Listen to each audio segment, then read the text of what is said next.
Where is it? Did you hear that? Did you hear that see it sound? anywhere?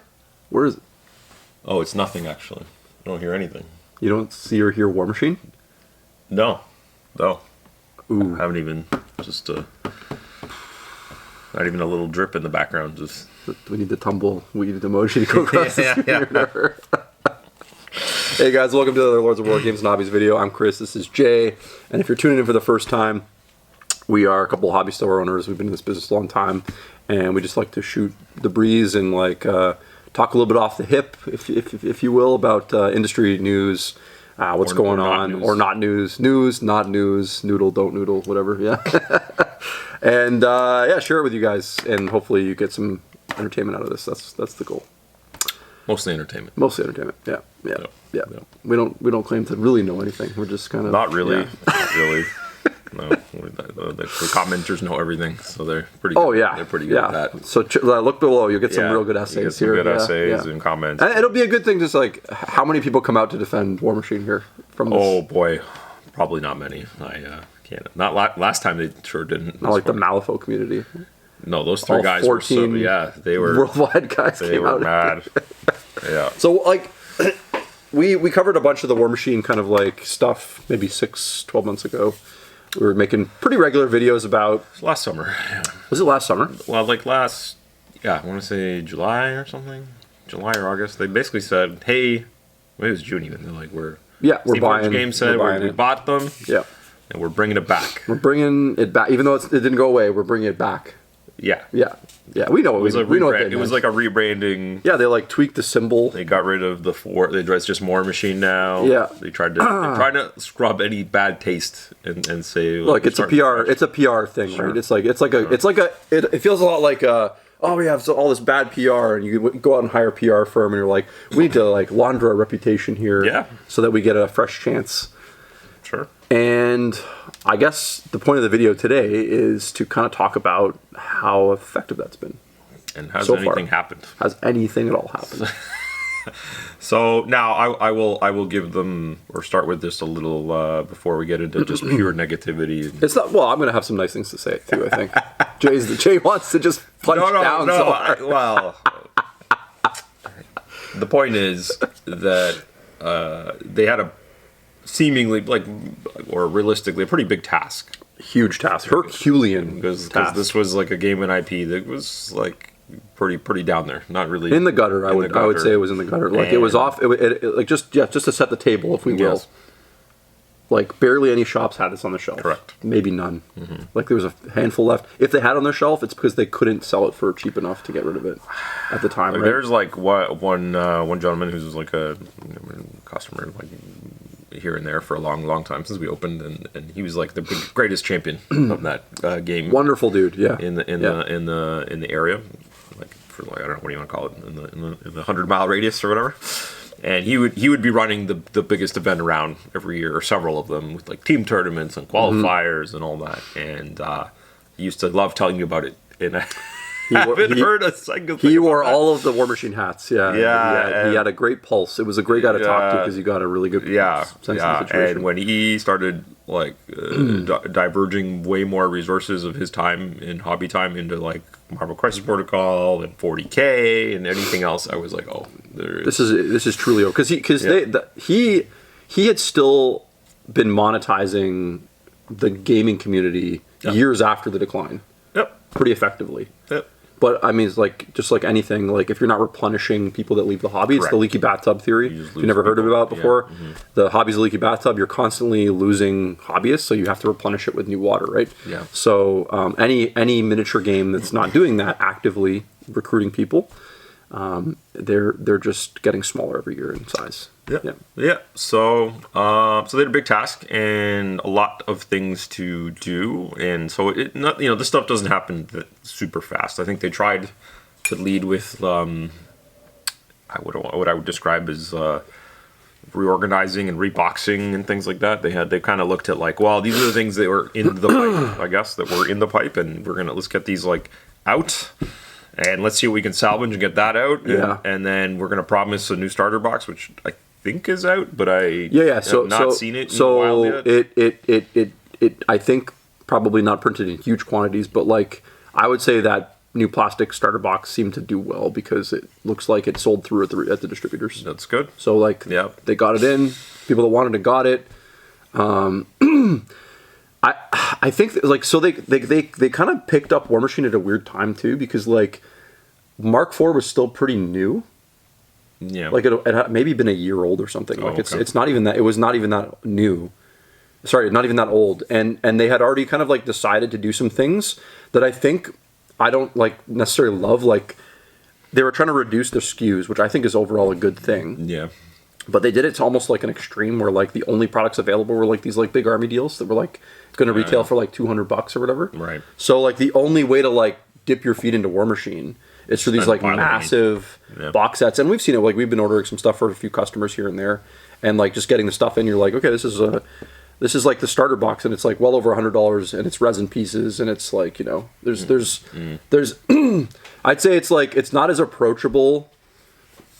When Steamforged Games picked up this game, it had lost all approachability. I think that would be the best way to put it.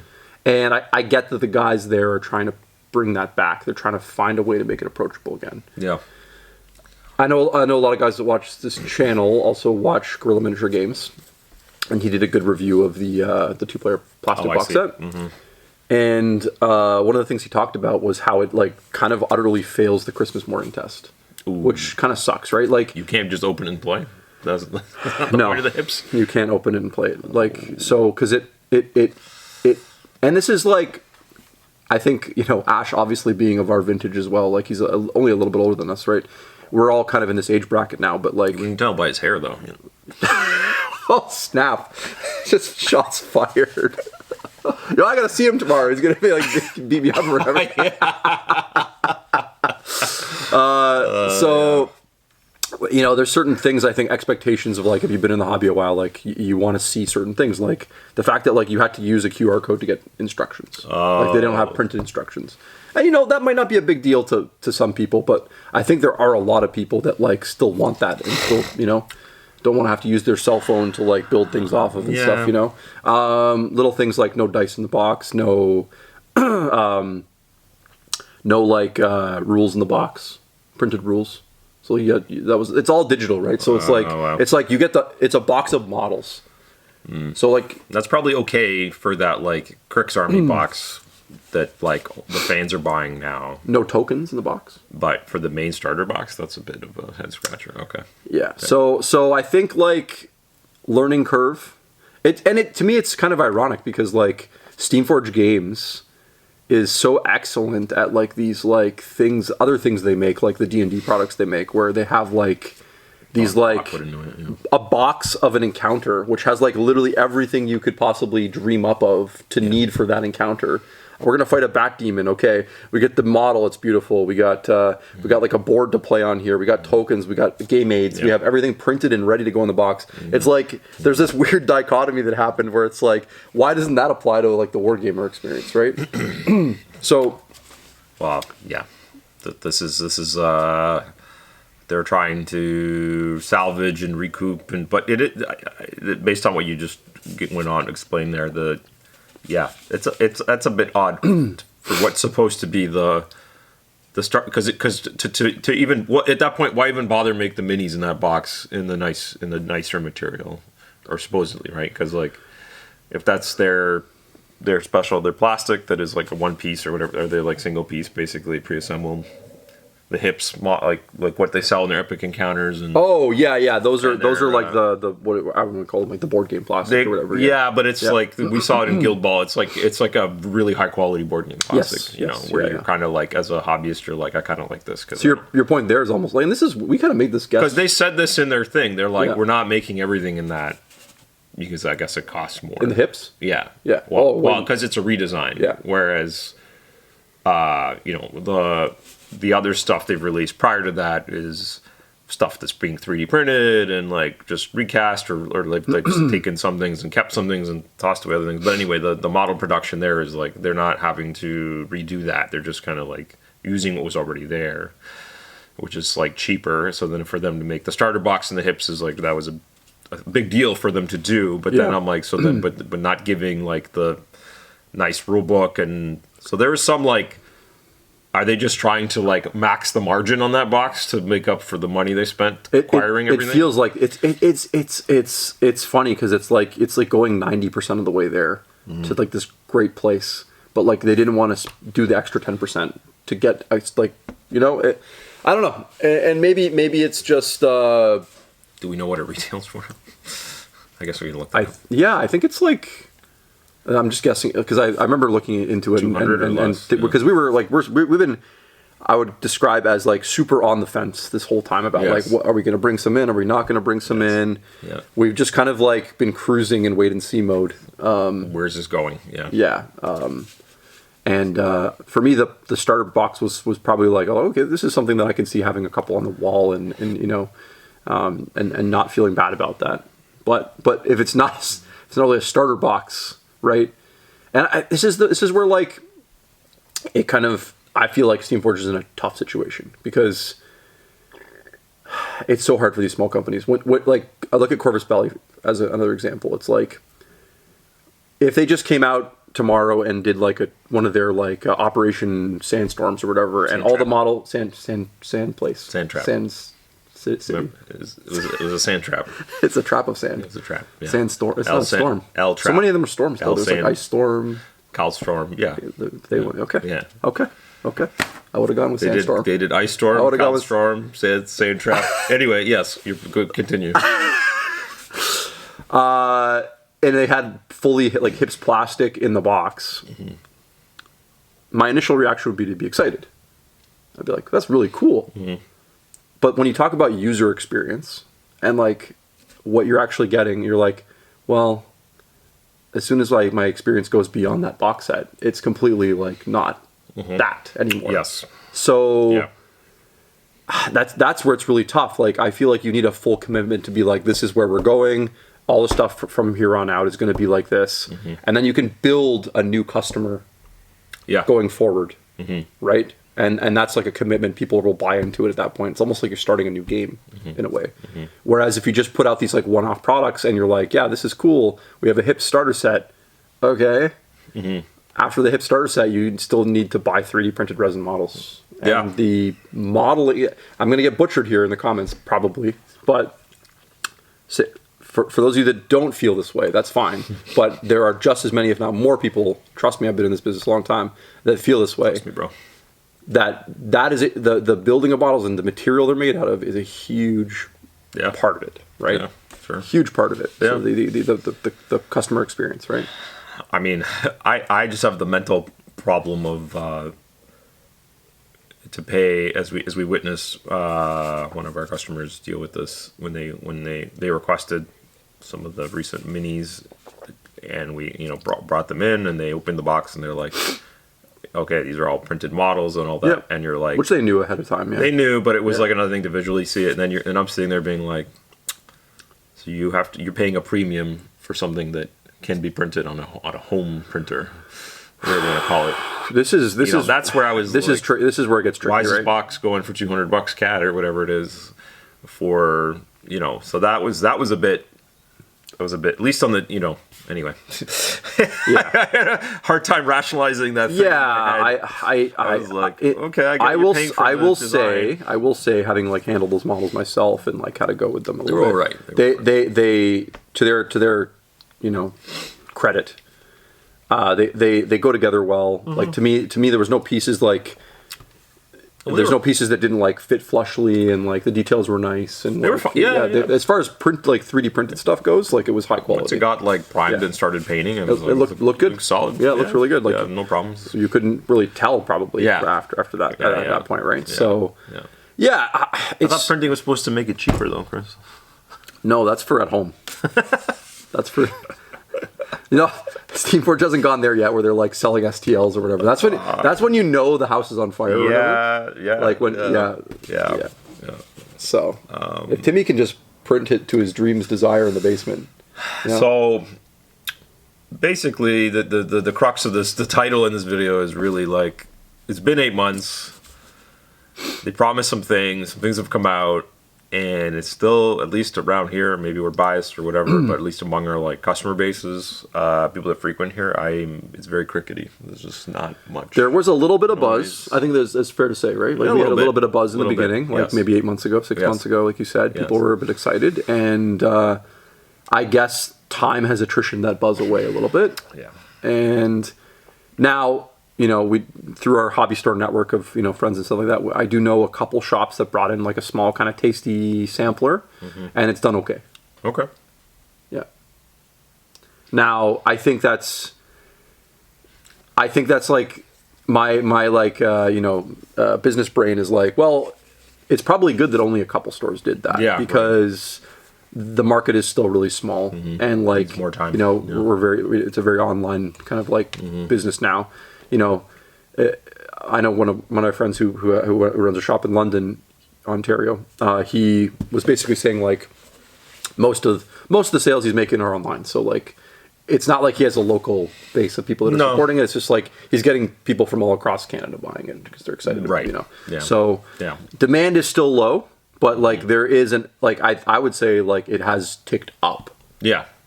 To be fair, like you couldn't go really lower for demand. Like so you know, the fact that Steve Forge has like been selling Warmachine to retailers again, I'd say that's probably a win. I mean, I'm curious how their P3 thing is going to go. Right, that's a huge thing. Maybe that'll be actually, that could go either two ways. That could either be a really easy, safe money making thing for them, where just kind of like, because paint is one of those things, it's just a slow, constant burn. I have to say, I don't like paint Kickstarters. You don't like, what'd you say, paint Kickstarters? Not a fan. Paint Kickstarters. Yeah. No, I mean, as a retailer, obviously, we're a little biased about it, but like, just historically, like, it's too many people get too many paints for too little money. And like Chris, I'm anti-people or whatever. This guy's trying to be a criminal or whatever. Yeah. No, but like if the goal is to create a sustainable product, right? Stop like killing yourself before you release it, right? Like there's this idea that like, oh, someone that buys the full paint range, they're going to be restocking at the local store. It's like, they're not. No, not really. Was he going to buy another black and white in like maybe 3 years or whatever? Like when he runs out. It's a hot tip, people. Most people that buy all the paints don't use any of them, or very little of them. They like the idea of having them all, but yeah. It's funny, like having gone through this ourselves a few times. I remember when we first brought Scale 75. We're going to complete tangent here. Sure. Brought Scale 75 in. You know, you and I were like, we're going to buy the full set and like whatever. Man, like it's just the wrong way to go do things. I think so like stupid. Yeah. Number one is like, and we've made videos about this in the past. Is like sticking to one paint range is kind of silly. Yep. There's no reason to do it unless you are literally limited in what you can buy where you shop. Yeah. That would be the only thing. I can understand sometimes the argument for simplicity and like keeping the, you know, consistency of like your application and learning, but like once you hit a certain point of like painting and you've done it for long enough, couple of years, whatever, you have your like all the paint is close enough in how it is used and applied that like you could jump range to range to range with acrylic water-based hobby paint and be like, I can use this right away. Yep. So long story short, don't just be like, I only want to use one paint range. It's like it's you don't have to be that person. Like you're not. You're just closing doors. Actually, I know that like we're like programmed to be like brand loyal people. Like and that I can understand that. Like I find more of my paints are AK these days that I use when I paint, but I still use a ton of other colors too. Yeah, because they don't do everything well. Right. So anyways, P3, man, like, so they're going to go out, they're going to sell a ton of paint to people. They're going to, like, most people on those Kickstarters are buying the whole range. Yep. Right? And then there was no retailer pledge, just to point out. They did not have that on there. So they're already, like, not even thinking about retailer, which is like, oh, yay, good start. I mean, they probably just trying to see if anyone's going to buy it, but Kickstarters are pretty safe bets on some of these things. I don't know. I think they'll No, they are. And that's the thing, is it's like, it's no longer about, it's just a direct sale model, right? Yeah. It's a really hyped direct sale model. And so for us to kind of put you in our situation and just try to see how we're thinking about things. What is going to drive us to bring in the P3 colors? Right? Yeah, I don't know. What would it take? There's several ranges that have been solicited that are probably all amazing, and I just don't. It's either redundant or I just don't have space, or the market's gotten quite saturated. Even though it's like hard to overly saturate a paint market because everyone loves different paint for different reasons. Sure. But like, there's like whatever Mig Atom paint, and Big Child has their like Iconic or whatever. Every paint. little company has like been like, well, we need to make our own paints too. There's so many paints. Chimera colors, We got this new gentleman. Like, you go check him out because he's such a nice guy. He calls me and like updates me on how his business is going, and I'm really rooting for this guy because like he's just super nice, and it's called Bear Cavalry Paints. Right. He's actually going to be sending us some stuff to try out through one of our Canadian distributors, which he actually through us got a hold of. Fantastic. And so that he's got a leg in, which is awesome. Yeah. But it just goes to show you how hard it is. Yeah. He's like making his own paints, and he's got these great paints, and it almost doesn't matter. No, it's hard. How good the product is. Yeah. It doesn't. No. Ultimately, it's like, can you convince people that they're exciting? Mm-hmm. So, like, what influencers will start using them and tell you that the paints that they told you were the best paints ever last week, these are actually the new best paints. I know. And their shirt changes or whatever, the logo on their shirt changes or whatever. We've seen it in real time happen so many times, and it's just so cringe. Yeah. It's so cringe. And then they get to do a video. I threw out all these paints, now I use these ones. And you're like, really? Yeah, you also didn't pay anything for them. It's really easy when they're free. Yeah. Oh, man. But, so yeah, this is where Warmachine's at. I think, like, I kind of want to just, like, know, I almost want, like, a roadmap. It would be nice. You know what? Maybe we'll end off on this, actually. I realize I don't have a clock running, and this video might have gone way over time. Well, when you start the video in garbage time, you don't need a clock. No. Yes. But maybe... This is pure garbage, maybe they need to do the GW thing and do like their own like cheesy preview, and not just some quiet keynote. You know what? Show. Like, you're right, because put it up on Twitch, YouTube, or whatever. This is where someone's gonna comment and be like, they just did that, and I'll be like, oh, oh shit. There I go, not paying attention again. Well, it's hard to pay attention to something that doesn't matter. But anyway, so. Hopefully, if a tree falls in the forest. That's right. That's right. If they like, that could be a thing to be like, hey, this is what we've done. This is where we're going. You know what a good example is? Proacryl. Sure. It's a great example of like a company that like, and I don't want to offend anybody here. Their paints are like good. Sure. They're not magic. No, when you're making acrylic paints, you can play with the dials, and they dialed in and up like coverage and opacity, and that dials down like blending properties and sort of like translucentness. Yeah. And so people like them a lot for wargaming because like people want solid. Anyways, good product, not magic, but they market really well. Very strong marketing. Well. They kind of laugh at themselves. They don't take themselves too seriously. They make goofy videos. And people just love them for that. Yeah. And they get the influencer thing. Yeah. They really understand the influencer thing. That's something that Scale could really needs to do. They are so stuck in the past. Anyway, we should probably make a video about Scale 75. I like those guys. I don't want to see it going where it's going. But man, what a train wreck! They almost had a huge slice of the market because when they broke into the store here, they were like this before even we had AK and everything. They were like. Pre-pandemic, they were like, "Whoa, this new paint is amazing." Pre-pandemic, they were becoming a big player. Yeah, it was a huge buzz product, and just they did not carry that momentum forward. No. So yeah, I'd like to see a roadmap from Warmachine. I think the Steamforge guys, like, just based on the Facebook posting they do and stuff like that, social media, they do a lot of goofy sort of stuff. So it's already kind of there, but like to your point, like put more personality into it, do some video stuff. Create more of a culture around it. Show us where you're going. As a retailer, I think that's something we need to know. Mm-hmm. If you're asking like why it's not on more store shelves, I think if you really asked a lot of shop owners, they'd be like, I just don't know how I feel about it right now. Mm-hmm. And I think it's just more about the uncertainty. I think if we had a better idea of where it's going, more of a clear understanding of what's coming out, and a commitment to like what they're going to do, there'd be more of an incentive to buy in now and then build slowly back up our stock levels and stuff like that, right? I think that would be where my head's at least. So if you could give Steamforge a letter grade for how they've done with the transition, what would it be? I'll give him a C. Yeah. A C. It's Jay's a tough grader. No, it could be worse than that. It could have been an F or a D. If you look at it this way, Warmachine was basically an F before they bought them. Like a C is like you're passing. Yeah. Yeah. It's not great, but it's you're passing. So, I'm like, they've been doing the stuff they said they would do. It just hasn't been, the consumer hype hasn't been matching. I don't know if that's true. If they could do more there or what. I don't know. Maybe I'm asking too much. But Maybe. What about you? I'd probably give them a B.